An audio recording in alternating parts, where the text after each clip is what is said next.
আসসালামু আলাইকুম ওয়া রাহমাতুল্লাহ। আমি আশা করি নিশ্চয়ই আপনারা ভালো আছেন। আমি মোহাম্মদ রেজাউল করিম সুমন। আমি ব্যবস্থাপক প্রশাসন, মানব সম্পদ ও কমপ্লায়েন্স পেশায় নিয়োজিত আছি। আপনাদের সামনে উপস্থিত হলাম বাংলাদেশ লেবার ল 2006 এর গুরুত্বপূর্ণ ধারাগুলোর ক্লিয়ার ধারণা দেওয়ার জন্য। অবশ্যই আপনারা আমার পাশে থাকবেন। ধারা 2 হলো এই আইনের সংজ্ঞা ধারা।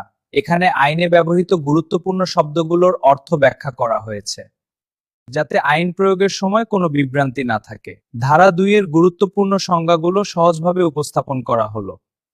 শ্রমিক বলতে আমরা বুঝি যে ব্যক্তি কোনো প্রতিষ্ঠানে মজুরি পারিশ্রমিকের বিনিময়ে কাজ করেন, তিনিই শ্রমিক। তবে ব্যবস্থাপনা প্রশাসনিক পদে যাদের এবং সিদ্ধান্ত গ্রহণের ক্ষমতা রাখেন, তারা সাধারণত শ্রমিকের সংজ্ঞার বাইরে পড়বেন। মালিক বলতে আমরা বুঝি যিনি প্রতিষ্ঠানের মালিক, পরিচালক, ব্যবস্থাপক বা যিনি শ্রমিক নিয়োগ ও পরিচালনার দায়িত্বে আছেন। প্রতিষ্ঠান বলতে আমরা বুঝি কারখানা, দোকান, বাণিজ্যিক অফিস, শিল্প প্রতিষ্ঠান সহ যে কোনো কর্মস্থল নিয়োজিত থাকে।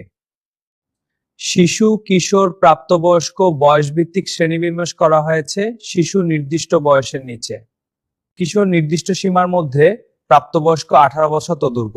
এ অনুযায়ী কাজের ধরন ও সময়সীমা নির্ধারিত হয়। চাকরি শেষ হওয়া, ছুটি গ্রহণ, বরখাস্ত, অব্যাহতি এসব শব্দের পৃথক আইনগত অর্থ নির্ধারণ করা হয়েছে।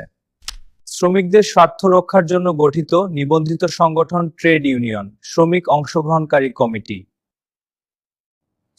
আমার ভিডিওগুলো দেখতে অবশ্যই আমার ইউটিউব চ্যানেলে ঘুরে আসুন। অবশ্যই সাবস্ক্রাইব করতে ভুলবেন না।